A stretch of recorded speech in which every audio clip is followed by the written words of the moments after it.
Really appreciate you joining us in the trenches with Dave Lapham, brought to you by First Star Logistics, as always, coming to you from the studios that are one of one, as is our special guest, Scott Peters.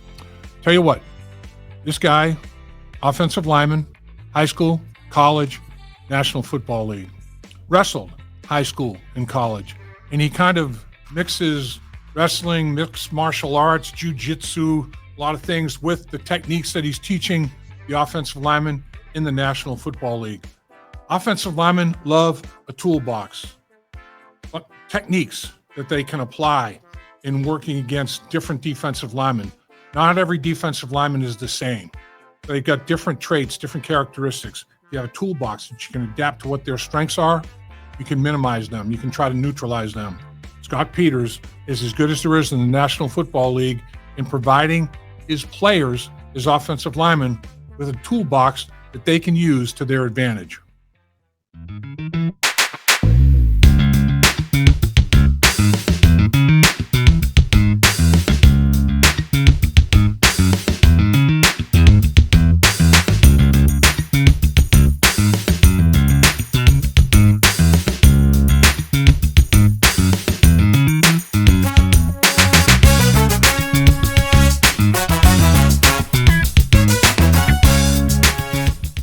We appreciate you deciding to join us in the trenches with Dave Lapham, brought to you by First Star Logistics. As always, we're coming to you from the studio, which is amazing. It's one of one. There's no question about that, as is our special guest. Offensive line coach, the Cincinnati Bengals, Scott Peters, is one of one. A very unique man, multi-talented for sure. Give us, Coach, first of all, welcome and thanks for carving time. I know this is a busy time with rookie camps, mini camps, all that good stuff. It's all good. Yeah, we're getting, just the next phase, which is good because we're getting into football now, which is we've been longing for. So yeah. With all the scouting and everything else that went on in the spring or the winter, we're getting on the field and on the grass. So that's where we want to be. Let's talk about that first. When you've got new members to a coaching staff. Offensively, you're the guy, but you have a very, very important position group. There's no question about that. As a former offensive lineman, as the offensive line goes, so goes the offense. So goes the heroes, the skill players. Without the offensive line, they got no room to operate. Man, they can't show their stuff. When you got together as an offense, take us through the early stages of it. What was it like when you were sitting down with the rest of the coaches in the offensive meeting rooms with Zach and other position coaches, Dan Pitcher, the offensive coordinator? Take us through a camera lens, a deep dive into that meeting room. What's that like? Well, it's great. I mean, I'm obviously entering into a program that has been successful, and they have a great system in place. So for me, it's more, okay, so I'm integrating into that system. One of the things was kind of, let's take a look at everything because you want to self-scout. So I wasn't part of that prior, but I'm looking at it through that lens. So looking at the personnel, looking at the way things have been done in the past, like you're always doing that as a coach. I mean, you're really trying to always evolve and they call it self-scout. And so part of that was like taking a reflection point and going, hey, what are we good at? What do we do here? Obviously, we know we throw the ball. And with that, one of the things that we got to make sure we're doing obviously better, and that's always going to be the case. You're never happy with your protection. You always have to continue to build it and improve it, especially when you got Joe Burrow. So that's an emphasis point. It's also looking at looking at the system and saying, hey, what are we built for? In the run game, for example. So taking a look at your scheme, a real close look, and then trying to allocate, how kind of assess how are we going to allocate our time. Because you can have a million schemes or you can have a couple schemes, but at the end of the day, it's how good you want to be at those to where, and what you want to hang your hat on. So looking at that objectively based on the personnel was something that I was asked to do when I got here. So in the interest, because I believe in, you want to be great at stuff. You don't want to be this guy, hey, we're going to trick them, and run a bunch of one-off plays. So I think for us, it's like kind of identifying those plays, those types of concepts, those schemes that really we're built for with the personnel we have, with the backs we have, obviously with the system we have. So, when you get your run action protections, you want to have runs that go and coincide with that marry up well. or vice versa. You really want to say, hey, we're really good at the run, so we want the run actions to match that. You want the protections. You want to look at ways that you can take hits off of Joe. I mean, at the end of the day, we want to just you understand the game. So there's going to be times when he'll get pressure, but how can we minimize the exposure level? How can we improve? And what are those core key areas, whether that's personnel or that's development, or even scheme. So you're looking at ways we can improve there. So that's kind of what we focused on in the early parts when I got here. The system, kind of how, areas that they look to see improvement in. Also, my objective feedback on what I thought when I'm watching this for the first time, kind of looking at the 2024 season and saying, hey, these are some areas that we can certainly improve in. What you're talking about, Coach, listening to you, it warms my heart big time because it takes me back to my rookie year in 1974. Yeah, man, that's a while ago. Paul Brown, the legendary Paul Brown, was our head coach. We had Bill Walsh, the legendary coach himself, Hall of Famer. Of course, he made his bones with the 49ers big time, but he was the offensive coordinator for Paul Brown. And they were both had the same train of thought, and that was, hey, offensively, boys, we're going to do a few things, and we're going to do them exceptionally well, like you were talking about.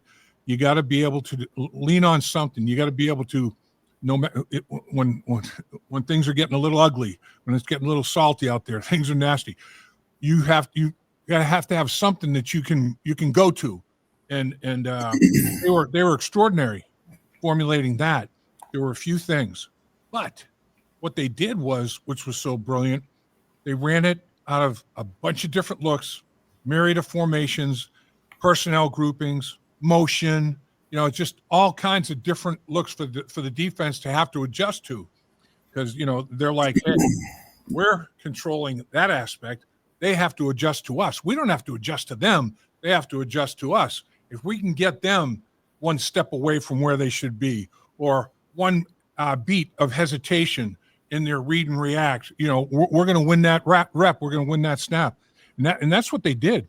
I mean, we had a handful of plays that we ran a bunch of different ways, and we had very minimal number of protections, but we were able to run those protections against anything. It had rules to cover all of it, and it wasn't this elementary, but it started with, okay, man inside, and then I'm responsible, man inside, over, outside. I mean, that was it. It was that simple, all the way up and down the line of scrimmage.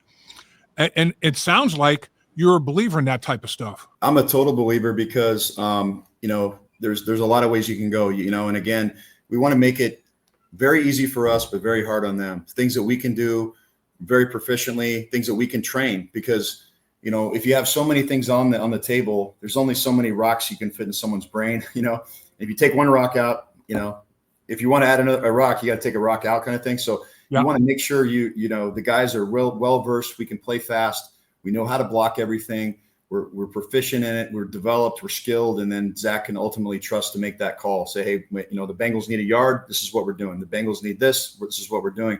So, but to your point, you want to make it complex to the defense. You want to show it in different varieties of ways, whether formationally, out of different personnel groupings, out of motions, shifts, just different ways you can do things to put a little window dressing on it, forcing them to address and adjust. But at the end of the day, you're running similar concepts or the same concepts, and you're doing those things over and over again, and that marry up with the passing game. So that's exactly right, because I believe to be excellent, to be a master of anything, you really have to train it. And so, and we're there's the finite amount of time you have to do that, even in the National Football League, to get guys, because there's a whole series of things that we have to look at and how we want to block things versus various fronts. So we want to major in that as opposed to being kind of a jack of all trades, and really doing that and with the personnel in mind. So making sure it's all conducive to the people we have here, what they do well. And, you in some ways you adapt to that because,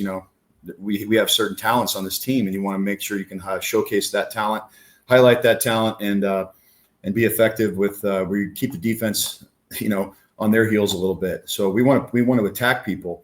And my goal, again, with knowing how talented we are with our receivers and our quarterback, we have an excellent running back too. And, our guys on the line, like, look, man, we understand we're protectors, and And I take a ton of pride in that. And that's something I message to the guys. It's like, this is the only position in all of sports that our sole job is to protect other players and protect someone else. So with that, like we it's a job we take seriously. And so, we're risk managers. We're doing things that and one part of that is how we inflict on people. It's not just about trying to stay in front of somebody. We're trying to punish. And we want to do that in a way that, discourages, in a way that, makes them thinking about surviving us, not vice versa. And a way to get to all that you're talking about is having a football team that is confident, that trusts each other, that respects each other, that know the guy next to him knows exactly what he's supposed to do and how he's supposed to do it, and all that. And that takes me to another thing, that a recollection of Paul and his genius. He was doing things way ahead of his time, well before anybody else was doing things. And one thing that he would give us quizzes on a regular basis, and you had to grade pretty well. And the thing is, it was a 2-part grade. Upper left-hand corner was your assignments. Upper right-hand corner was everybody's assignment. So he wanted you to not only know, okay, if I'm an offensive tackle, I got the defensive end almost every time. But if I'm a guard, I've got, little multiplicity there. I've got some different things. I might be blocking a defensive tackle. I might be blocking a linebacker. I might be blocking a safety if they're blitzing in the A or B gap. There's a lot of different things. So I thought that was pretty ahead of the time. Again, is okay, not only yours, but why are you doing what you're doing? What's going on around here, and there's no substitute for, okay, I'm a guard and I'm pulling. There's a center reaching, the tackle blocking down, the fullback filling. What's going on around me? He wanted us to understand the entire scheme, the why. And I think that's what you're all about too, Coach, isn't it? Absolutely. I mean, if you know what everybody else, if you know the concept and you know what everybody's doing and how the whole picture works, you'll be better at your job.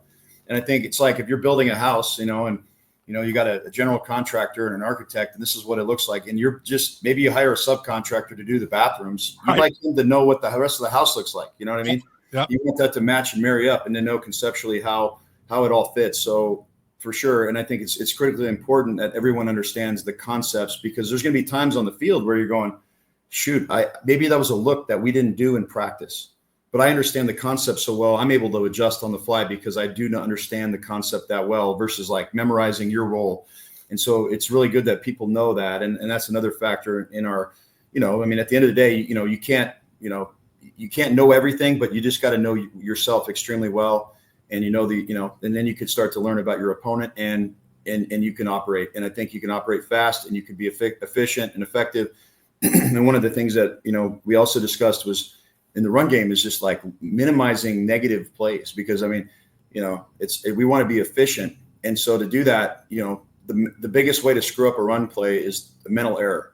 So we don't want to have guys that go out there and go, oh shoot, I don't know what I'm doing. I mean, it's hard enough to figure out what you're doing. And then what I'm a big proponent of is how we do it, because it's an execution piece. So if you can keep your menu reasonably tight, so you have multiple schemes, and your multiplicity really comes from the way that you dress it up, as we talked about. But at the end of the day, these are the same schemes and concepts that we're running with some wrinkles to them. But I just want to get our guys to where we're masters at those things that we've identified. That way we can go and line up against anybody at any time, and we're going to be effective and successful and efficient, and we can advance this thing. What has it been like? What have your meetings been like? Zach Taylor, Dan Pitcher, your entire offensive coaching staff, looking at tape, from last year. Here's things we did, and you're coming from the New England Patriots. You and your assistant offensive line coach are both coming together from the New England Patriots, and Zach, I know, gives everybody a voice. Everybody has an opinion and a say in things. Has there been a good give and take dialogue as to, here's what we do, here's why we do it, and then you guys are like, we did this, we had success with it, we have personnel that we think fits this very, very well, let's maybe think about incorporating a little bit of this? Is that the type of thing that goes on, a little yin and yang? Yeah, absolutely. I mean, number one, Zach's extremely smart. Pitch is extremely smart.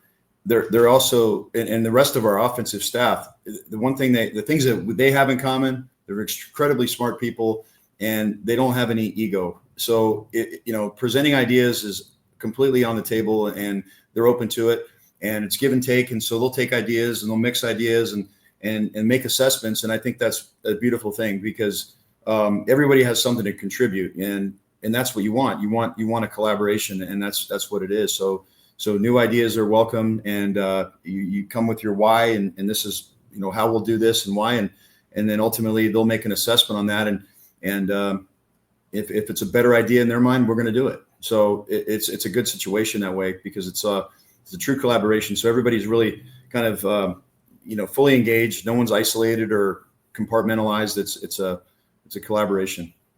I think a unique and a big plus, in my opinion, with what has gone on with the coaching staff, as far as offensive and defensive line coaching is concerned. The three of you, 2 offensive line coaches and a defensive line coach, all coached with the New England Patriots last year. You coached for the same football team.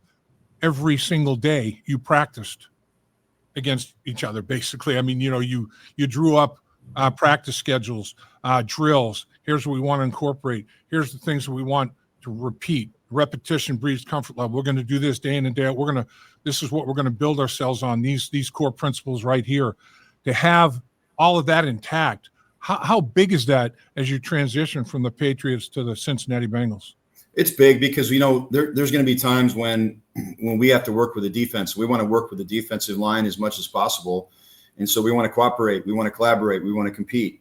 But there's times to those tempos have to be mixed up. So you get in the middle of the season, we want to we need the looks, but we need to do it in a way where we can work together.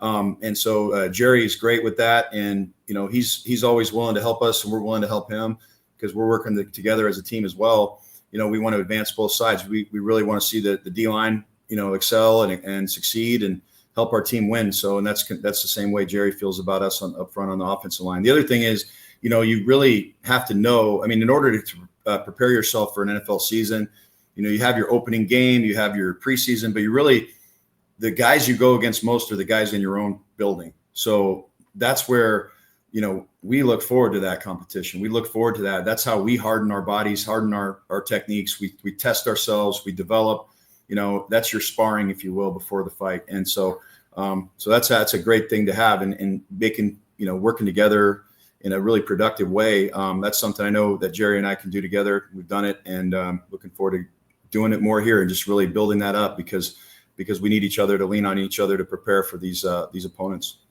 One thing that is done here with the Cincinnati Bengals organizationally is the coaches have tremendous input into draft selections, and it's not just draft day. And I know a lot of organizations, the coaches aren't even in the room on draft day.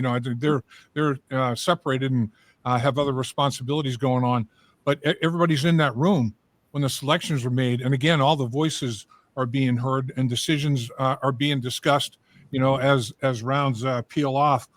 How pleasing, or how rewarding is that you get to do that from start to finish and be involved with everything in between? Incredibly rewarding. I mean, you put all that time and commitment into it, and you're right. I mean, in other places I've been, the coach's input is not the same. So you have an input, but it's weighted how it's weighted. But here it's a discussion, and it's everybody, again, a collaboration in that way, because opinions may differ, but there's room for the discussion. There's room for, hey, why do I like this guy over this guy? Well, when you're looking at your system, and I think if you have like remote scouts, and that's how some of the programs are, we have people that they don't even know what plays you run. They don't know what kind of profiles you need. Well, here that's all just understood because it's discussed, and so that's a huge factor. And I think the other thing, for the first time, usually I'll just share this experience. I mean, usually in most teams, you're a coach, they'll give you a list. Hey, the personnel department, here's a list of 10 to 20 guys we want you to look at, watch, and grade, write a report on, and submit your reports by this date. And you do that, and you kind of go, okay, I saw 20 players and I ranked them this way, but you don't have the full spectrum for the draft. So here we watched everybody.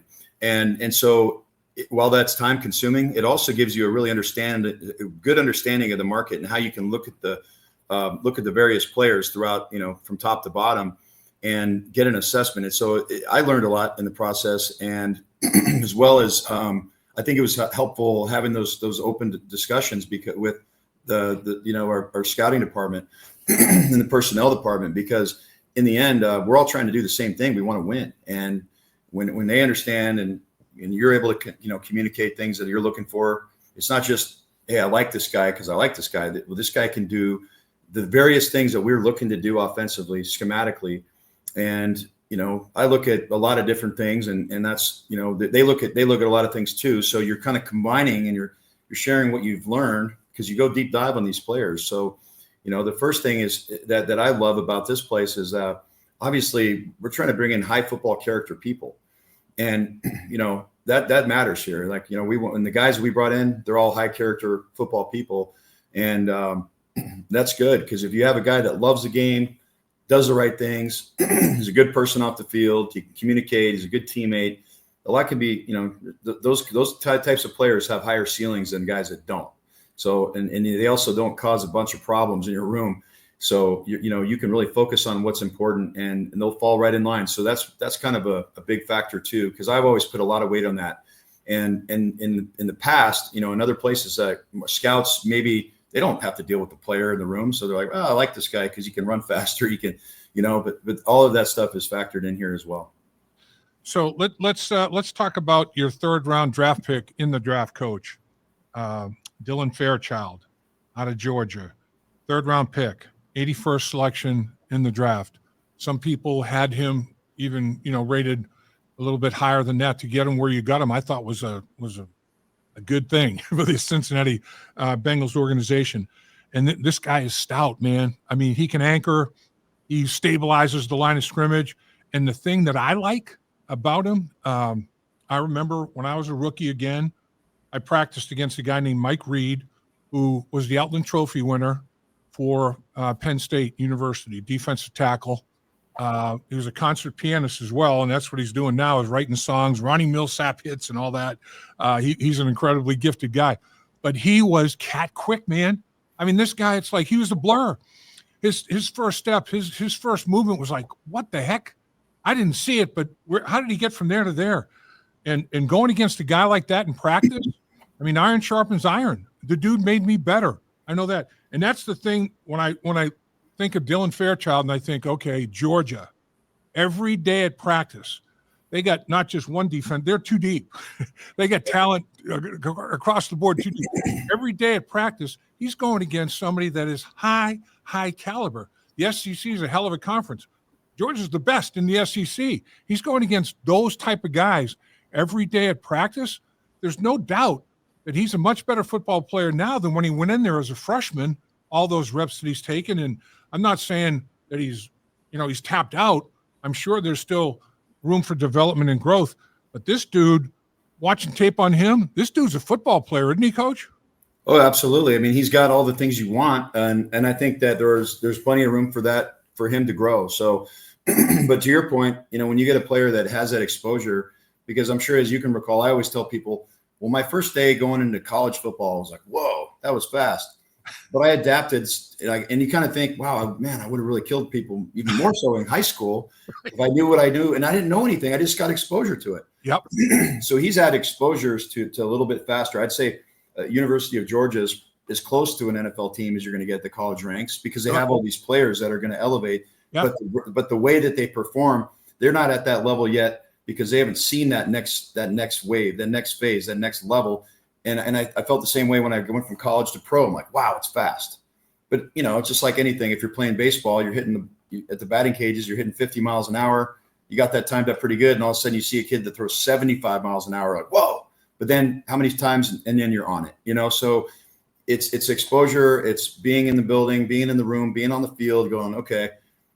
And so for a guy like Dylan, who comes from a major program, it's not quite, maybe it's not going from 50 to 75. It's going like maybe 50 to 65 or something like that. So, he's going to be able to obviously adjust and adapt. He's been around good players. Now, the players that when they get here, everything obviously, as goes faster. So those adaptations will happen, and major football program he came from, so he got to experience an offense that does quite a few things. So he had some good football background and football IQ experience and exposure that way, in addition to playing at a high level of competition.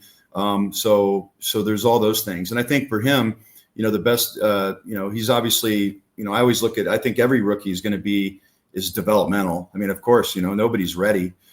We got to get him ready, and that's our job. So, but he has all the things that you want: the traits, the physical tools, the mental capabilities, and the intangibles that would profile as a guy that could be developed and play at a high level.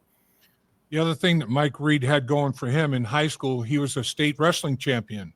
Bang, Dylan Fairchild, 2-time undefeated junior and senior year in high school state wrestling champion. That means something as well. I mean, every single guy that I went against or even played with, offensive lineman that had a wrestling background, defensive lineman that did, man, telling you, the balance that those guys had was second to none. You could not get them out of whack, out of balance. And if you did get them out of balance a little bit, man, they could rebalance themselves in a heartbeat. I mean, it was like in a tenth of a second, they were right back in balance. And it's like, man, how do you get these guys off their feet? You watch tape of these players, they're never on the ground, man. So I think, I mean, the core strength, the balance, the knee flexibility, he's got very, very good feet, lateral quickness. He can really move laterally. He gets his hands inside. His hand placement is so good. This guy has a lot of traits when you're watching tape, like, wow, he's been coached well and he's athletic. He can take the coaching and adapt it on the field. Yeah, I mean, I agree. And I think that, when you talk about wrestling, there's couple things that come up. I mean, one is you're developing a sense for physical leverage, and that's tying up with another man, feeling pressure, responding to pressure, attacking them, feeling their attacks. It's all based on hand-to-hand contact and hand-to-hand combat. That's one thing. Then relationships, like having an understanding, a relationship between you and a man in space. That's wrestling. That's football. So, and now they're different sports, but there's a lot to be said, and a lot to be said about the development of a guy that's moving another man, trying to attack him, trying to defend attacks, feeling that pressure, responding in kind with leverage. Those things matter. And then the third thing, maybe one of the most important things, is the toughness that's developed. There's not a tougher sport in the world, in my opinion, than wrestling. And people might disagree, but that is, if you've ever. And then number one, you got to wear a singlet. I mean, how embarrassing is that? I wrestled. I was like, man, I was fat, and I had to wear that singlet. I'm like, well, if I'm going to demoralize myself, then I'm going to damn sure demoralize the guy I got to wrestle. So, especially as a heavyweight. But, I wish more kids would wrestle, to be honest. I've always thought, they should. And in fact, I think one of the turnoffs is probably having to wear that singlet. But I know that was always like, man, I got to wear this thing. Oh, well. But, Dylan's a tough kid. He's a smart kid. He's got what I like about him the most is that all the background. I think he has what it takes, mentally and physically to do it here. But what you notice if you kind of look at a history of the kid, he's always he may have struggled, and then he got better, and he got better, and he got better, and he got better. And that's what jumped out on the tape for me. If you watch the progression from his last year playing at Georgia, I saw a rapid rate of improvement. So that's a good tell. That's a good sign. You look at him as a wrestler, he won his last 67 matches, but he didn't win the first, couple years. So he didn't quit. He got better and better and better. So those are things, again, that you're looking at as intangibles to say, well, because you're making projections, when you draft, you don't know how people are going to respond to the environment, to stress, to the level of competition. You're making projections, you're really just making assumptions. So you got to do it as calculated as possible. And I think those things all factor in as quality traits that you look for in a player, because the guy's tough. He's willing to mix it up, and he understands all those things like physical leverage, the relationships in space with another player. He does grow. He does climb. He's aspiring to be better. Those are things that matter. No question. And you hit on something, Coach. Doesn't quit. And every single wrestler that I played with in the offensive line or tried to work against in blocking the defensive line, man, those suckers, they never say die, man. No white flag. Never quit. Well, are you kidding me? I mean, yeah, if you've ever, been in a dual meet or in a match, in a wrestling match, like all eyes are on you, man. I mean, you don't want to embarrass yourself out there. yep. It's hard. I mean, it gets hard and it gets harder. And those kind of guys that been through that, it's, like I said, it was the hardest sport I ever, participated in, physically, because there's nowhere to hide. You might be able to hide out there on the field once or twice, but you're not hiding in the middle of the mat against a guy that's trying to do harm to you. So those things matter to me because it's not a prerequisite, but it's a benefit. Tim Crumry, another wrestler that was a great defensive lineman for the Cincinnati Bengals, nose tackle out of Wisconsin, drafted in the 10th round by the Bengals. I mean, in today's draft, he would have been a college free agent. Right. This guy, heavyweight wrestling champion in high school and college, and I'm telling you, Coach, you could not get Crumry off his feet, man. I mean, and you talk about a tough son of a gun. Every single day, the bridge of his nose was busted, man. That helmet would come down, hit on that bridge of the nose, and all busted, bleeding. There'd be all kinds of scar tissue. He just looked like, man, he looked like a portrait of a warrior, a Norman Rockwell wrestling portrait, football player portrait. That's the one thing that, the intangible, the inner drive, the toughness, all that you get from wrestling. I mean, it all plays in football too, doesn't it? 100%. I mean, because, I don't want to say, because any football player that makes it into this building is tough.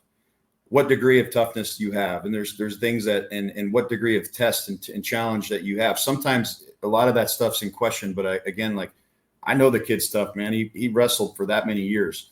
He got offered by Penn State. Like, you got to be a great wrestler to get offered by Penn State. Those things matter. They're factors because it just shows you that what he's pushed through in terms of adversity, because that's a key to success here. As you know, it's a tough game. It's hard. It's a very hard game. So not everybody's going to have success at it. When you're going to face that adversity, how are you going to deal with it? Are you going to quit? Are you going to fold it in? Are you going to make excuses? Or are you going to come back and improve? And so those are things that, again, they're so important that, you can take measurables, but these are the things you can't measure, but they're things that matter, the most, because I always look at, some of the best players are guys that like a Tim Crumry, where, they might say, I don't know, he wasn't quite, his arms weren't long enough or something. Right. You're playing him and going, this guy's a beast. I don't know and you can't understand how he was drafted so late. Well, that's probably a good example, right? I played with Pat Tillman in college, and everybody's, I don't know, Pat Tillman, he's too small. I'm like, I don't know. I go against this guy. He's good. And it's because of what he's willing to do. It's his mental and physical toughness, all the things that he puts forth and how much it matters to him. Those are the things that you really look for in championship type players, because that'll define the ceiling of a player. I mean, you can say, well, he doesn't have the physical traits, but I know guys that don't have those, but have everything else, and they're very good football players at this level. So if you can combine those, you get a guy with all the above. He has all the physical, traits. He has everything you're looking for. He's got power. He's got length. He's got quickness. He's got explosiveness, and he's smart. And then he has those other traits as well, the intangibles. You got a chance at a home run. What about Big Jaylen? Jaylen's excellent. Jaylen is a great kid too. He's a tough kid. He's a smart kid. One of the best kids. I mean, we were reading about his character report. Like, this guy's exceptional. And you see that, every bit of that when you talk to Jaylen. So Jaylen is he's a tackle guard. Jaylen's played both. He's played both in the same game. He's got position flexibility. He's extraordinarily long. He excels in pass protection. He's a big, strong, powerful kid with length. He can move his feet. Super fired up about Jaylen. He's going to come in here he's got a great attitude. He's a smart kid. He's eager to get started too. So I think he's going to be a big help for us as well. Just building the depth in the room, building competition in the room, and he's a guy that has starting capabilities as he goes. So I think there's a lot of upside here for Jaylen as well. Yeah, and I think his arms are 37 3/4, almost 38 inches. I mean, something crazy. I mean, it's not. I don't think it's that long, but he's about 35, I think. But that's long enough, Yeah. But I mean, and that's exceptional, because again, we value length here, because we want to, just like a boxer, you want to keep them out in front of you.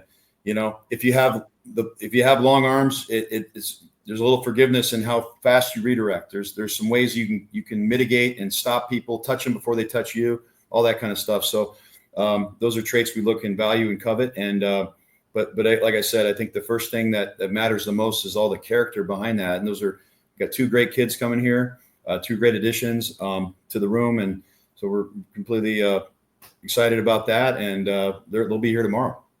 So you got 2 draft picks out of the 6 choices, 2 offensive linemen and 6 draft picks.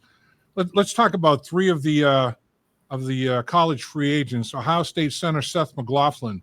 A lot of people had him rated very, very highly. I mean, a good football player, no question about it. Maybe one of the top 2 centers in all of college football, and you get him as a free agent. BYU offensive tackle Cable Etienne is supposedly under contract for 3 years.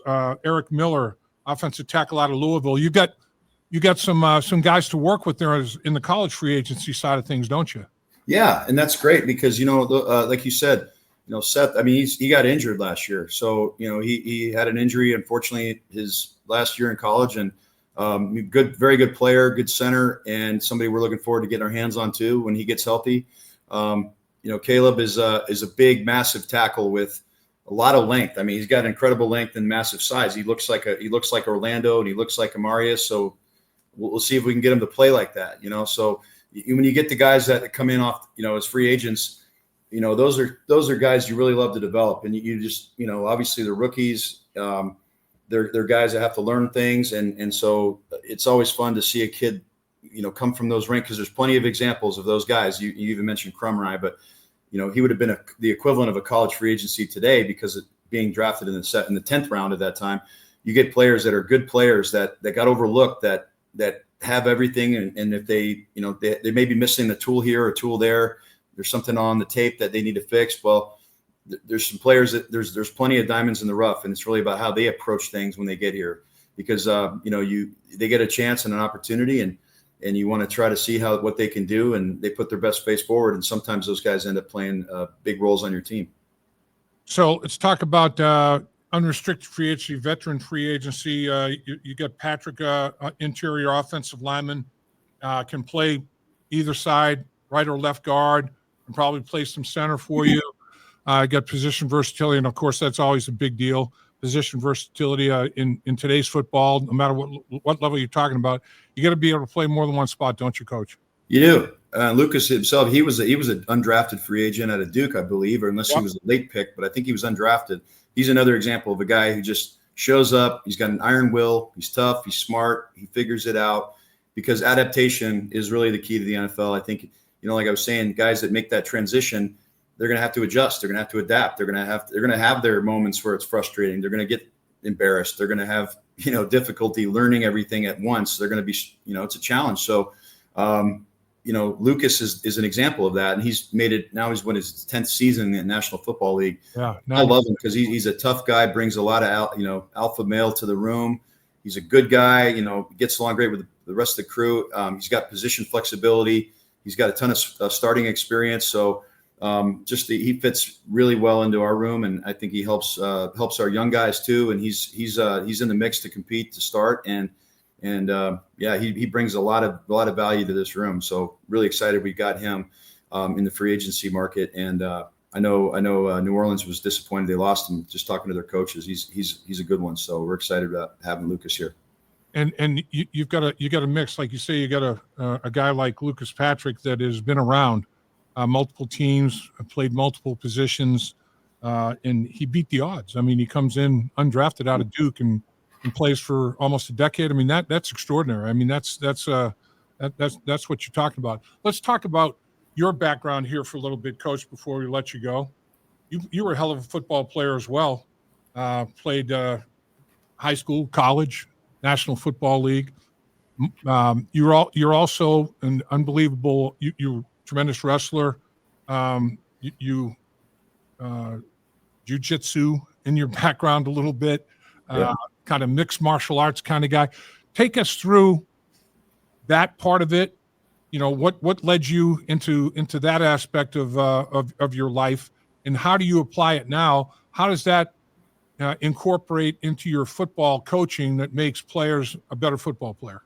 Yeah, I got into jiu-jitsu when I was playing in the NFL because I was a big, strong guy. I was about 310, and I could bench almost 600 pounds. Damn. Well, that's a lot of weight, you know. And I'm like, well, and I don't know if that was good for me or not, because I'll be honest, like I was so big and I was everything was muscle and, you know, kind of meathead style football. So when I got injured, and I had a pretty significant injury that affected my whole career in my second year after getting drafted by the Eagles. You know, I had a major injury. They had to do a surgery called microfracture. Basically, I tore all the ligaments in my ankle, took a big chunk of bone and cartilage out of my talus bone, a major weight bearing bone in my foot. And so then they said, when they did the surgery, they said, yeah, you got to be non-weight bearing for 8 months. Well, I had 2 of those surgeries as a player. So in 7 years, I was on injured reserve 4 times. Wow. Just over that. And it was like, I regret the surgery, but you know, whatever, it is what it is. What I did was I got bored doing the hand bike. I was doing that every day. And I'm like, I want to do something else. So I was kind of intrigued by the UFC. I used to wrestle in high school. What's this jiu-jitsu? What are these guys doing on the ground? They're choking people. They're putting them in arm bars. Well, it looks interesting. And maybe it gives me something I can do actively as I, recover from this injury. So I joined a gym when I was playing for the Panthers, a little jiu-jitsu gym, nothing special. The guys there were pretty low level, to be honest, but they were higher level than me. There was a blue belt in there who was about 60 or 50 years old. And I'm a 28-year-old man, strong and big. And I'm in there getting abused by this guy from day one. He's choking me, arm barring me. I couldn't do a thing about it. And I was like, wow. And he wasn't doing it with force, because I was trying to fight everything and I'm getting tired and he's laughing at me. And then I get gassed out and he chokes me. I'm like, that's crazy. So, but I really liked the people. It was great. It was fun. And I kind of opened my eyes a little bit to different methodologies. And I loved it. So I continued on, and then I'm like, man, these guys are doing things to me, and they're not using their size, their strength, or anything. They're using skills to win. And then that was a motivating factor. I think that was part of it. Then I got, a gym. I opened a gym, brought in the best guys I could find around the world to train in the various martial arts that comprise MMA. And so I watched the way they trained, and I wanted to become an expert in all of the fields: boxing, Muay Thai, jiu-jitsu, judo, wrestling, you name it, all that stuff. And then you watch the way that they train, a little different than football. So everything was skill-based and developmentally. How much drilling could they do? Hand-to-hand drilling. Then the level of detail that was communicated by the coach. Because in football, you have so much to communicate from an X's and O's standpoint. You're going, okay, I got to get these guys to go to the right person. And what happens when they get there? You just hope that they're good enough to figure out how to block the guy. In many cases, that was my exposure on many levels as a player. Right. For a coach, of course, Coach McNally, who was very detailed.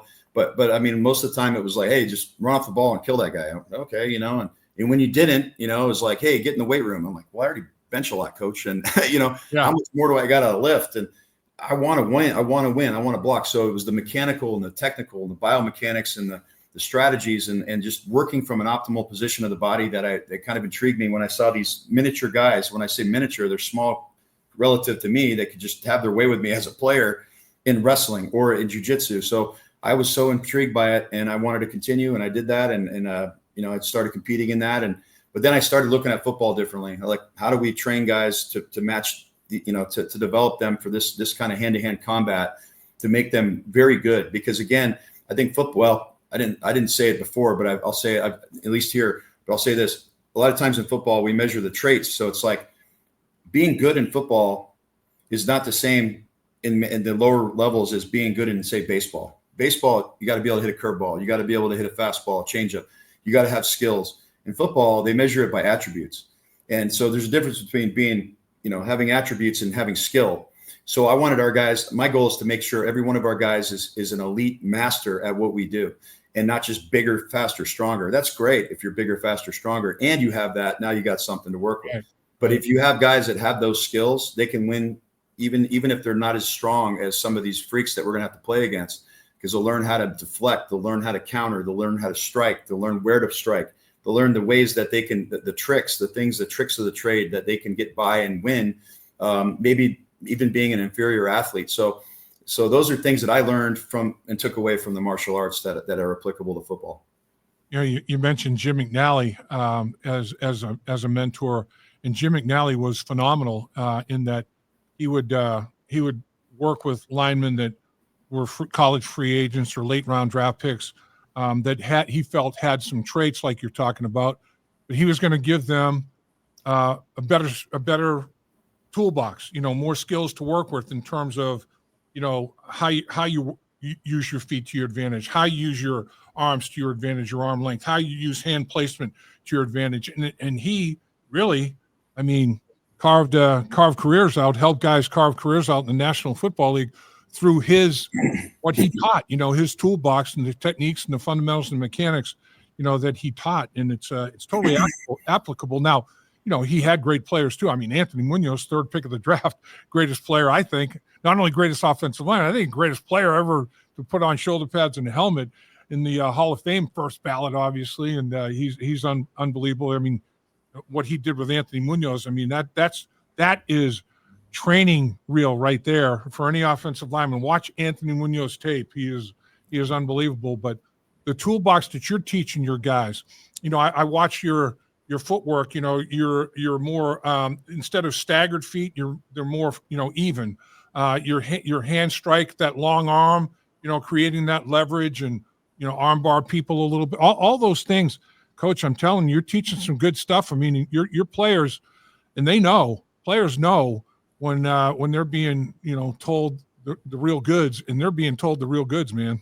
I hope they know that. They'll see that. Sometimes they go, and I think we've had great reception here so far, and the guys are very open and happy because they understand what they got to deal with. And the worst thing of all is when you're out there and you're like, man, I don't know what to do to this guy because he's killing me now. And so no. These tools allow you to, like I said, you can exceed your body's capabilities if you want to look at it that way, or you can attack. You can make any situation winnable if you have the right tools. And it's that those are the things you look at. It's not just, hey, go out there and hammer this guy as hard as you can, right? It's doing it with control, but doing it with strategies and having the built-in counters to where they become subconscious second nature habits that they just happen. And that requires, a lot of hands-on drilling. So that's what we've been kind of emphasizing here thus far, in our off-season program. We'll continue that because that's like, if you're not drilling it, then, it ain't showing up on the tape because, you kind of are what your habits are, right? So that's what we're trying to do collectively: build the toolbox, build the reference point, have them understand conceptually when and how they're used, and therefore when you play all these various teams, because you're going to see the best in the world on a weekly basis, and you can call on those tools. You can always have those, and then you're always building and refining and adding, but getting those guys schooled up as quickly as possible so we can come out, right out the gate swinging. And give those guys all the answers that they need. And I think that's why we do it. And they know, and you're right, to your point about what the players think, as long as they see that it can help them, they will embrace it and they will roll with it. So that's, and this is real world stuff. I tell them, I'm like, look, we don't do anything here that we ain't doing on the field, in the game, in a real life situation. We're not doing any useless drills. I don't do high knees over bags and stuff, or jumping jacks, or whatever, barrel rolls or up downs. We're doing stuff that matters.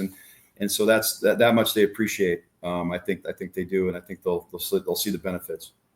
When you look at unrestricted free agency, college free agency, the draft, the draft obviously you have rights to a player and you exercise those rights. But when players have choices, the Cincinnati Bengals organization has become a destination because they've got a quarterback that's one of the best in the National Football League in number 9, Joe Burrow.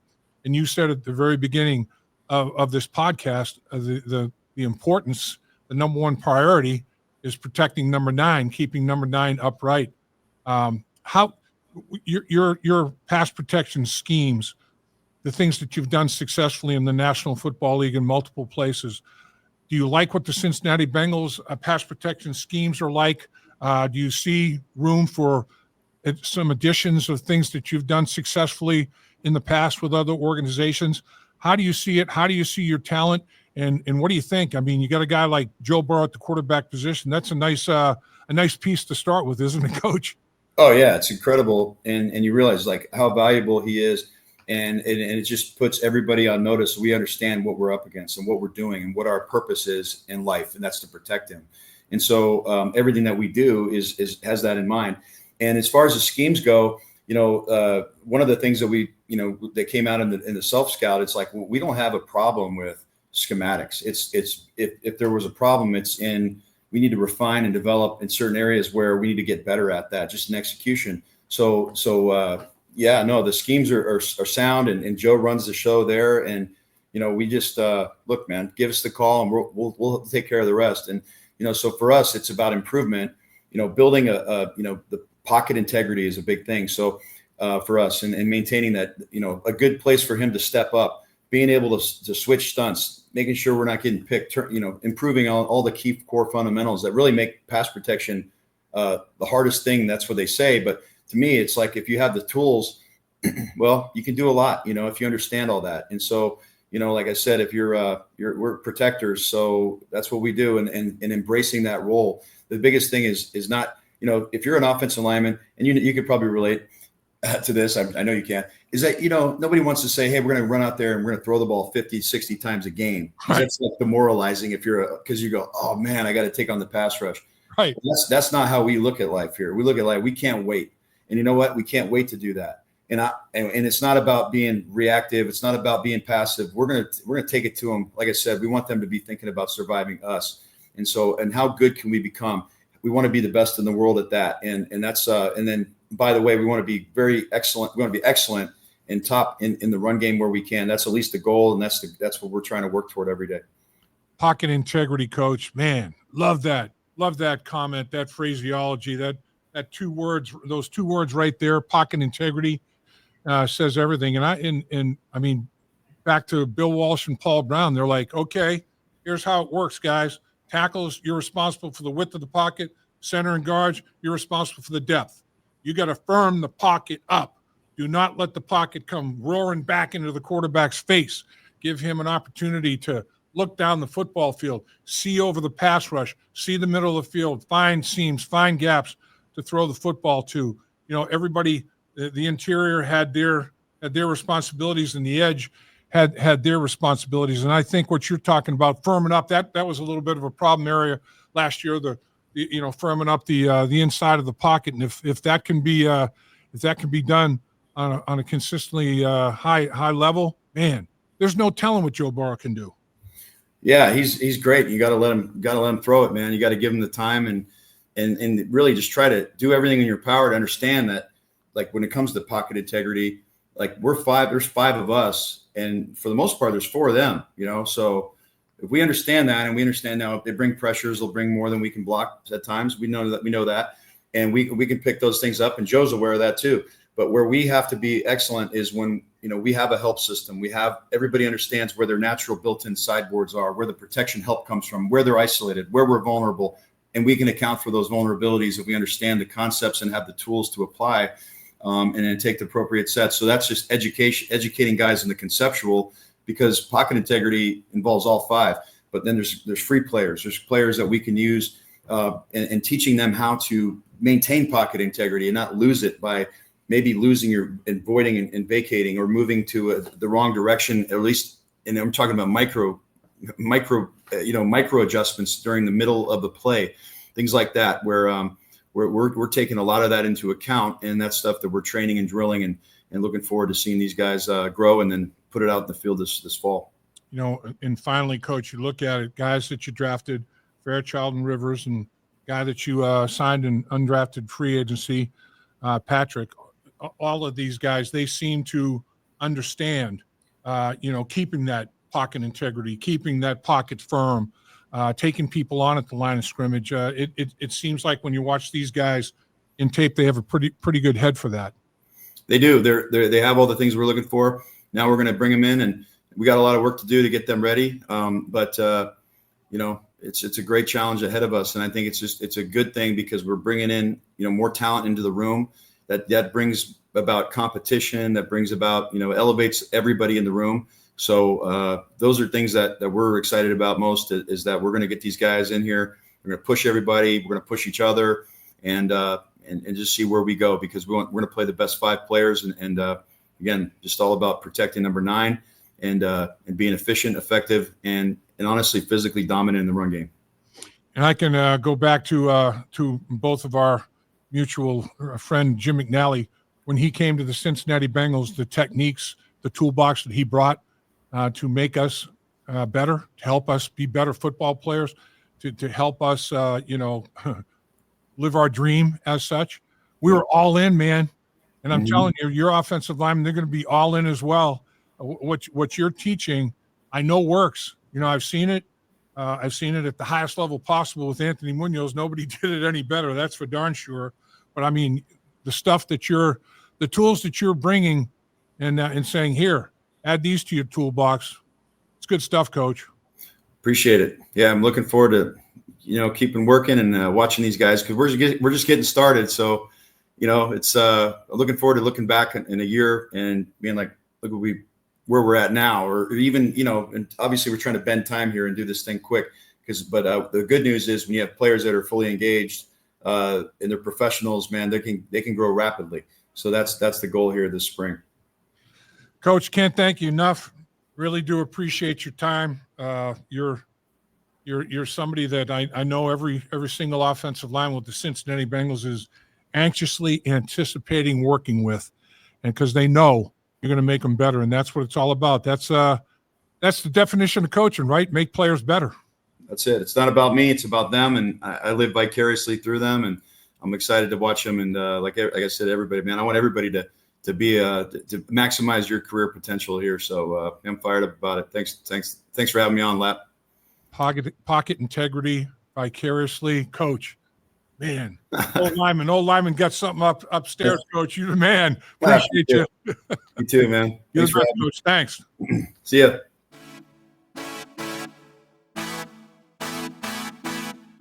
Dave Lapham here. While games are over for the season, there's no off-season for In the Trenches with Dave Lapham or First Star Logistics. First Star Logistics gave away great prizes during the season, which will continue with exclusive content in the First Star Media Group YouTube channel. So please, do me a favor. Subscribe to In the Trenches, hit the like button, and visit the First Star Media Group YouTube channel for exclusive content and special giveaways.